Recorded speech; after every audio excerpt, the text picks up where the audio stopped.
Okay, Paul, are you ready to answer our first question, please? Absolutely. So our first question is, what challenges do you think that your members face as we start this new academic year with blended learning and potential lockdowns on the horizon?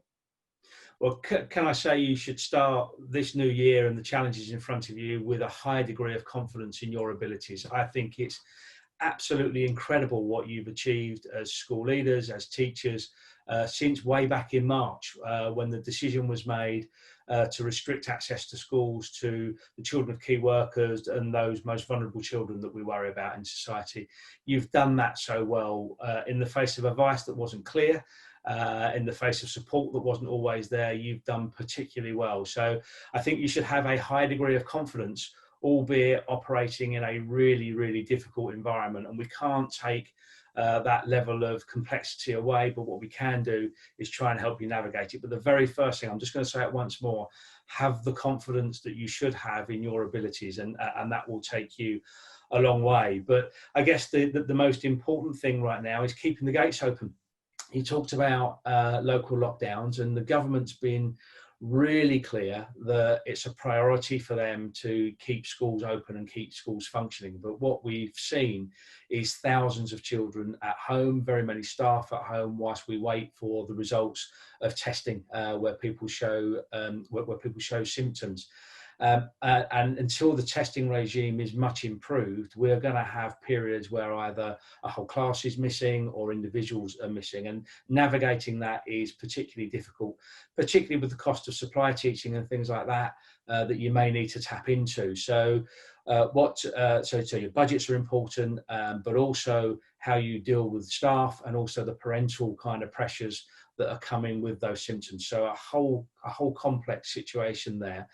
What are we doing? We're arguing at a government level about money for you. There's not enough money, so we're arguing about that too. And we're trying to lift some of the burdens, which we'll no doubt discuss going forward, but some of the burdens of the health and safety executive visits and how they can be light touch, the worry about inspection and Ofsted visits going forward, and all of those kind of burdens that you carry and those worries that you carry, try and get those out of the way so you've got the time to really dedicate to keeping the gates open. So hopefully that's a bit of a canter through how it is right now. And what do you think is schools are facing with blended learning as well? So this is a real challenge, and it's one of the success stories, I would argue, about lockdown, in that you completely reinvented education almost overnight to be able to deliver what's normally delivered in the classroom in the home too.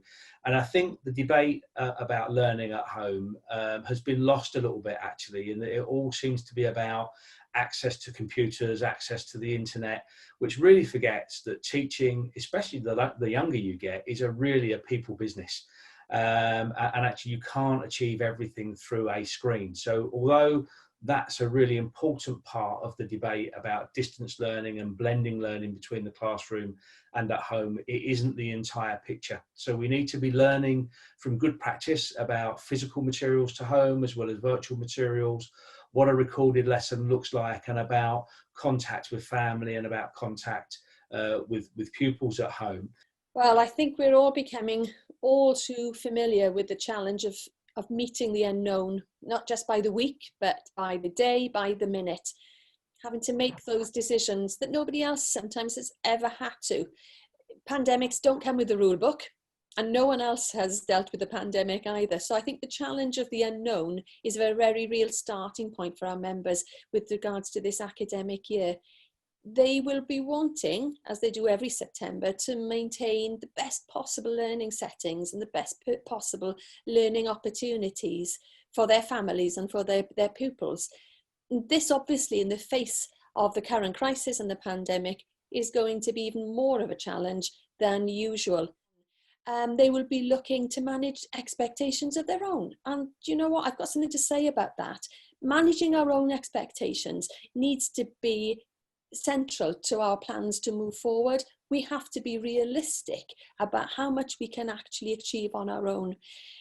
This has long been more than a one-person job. School leadership needs a team, and ever more so as the crisis deepens.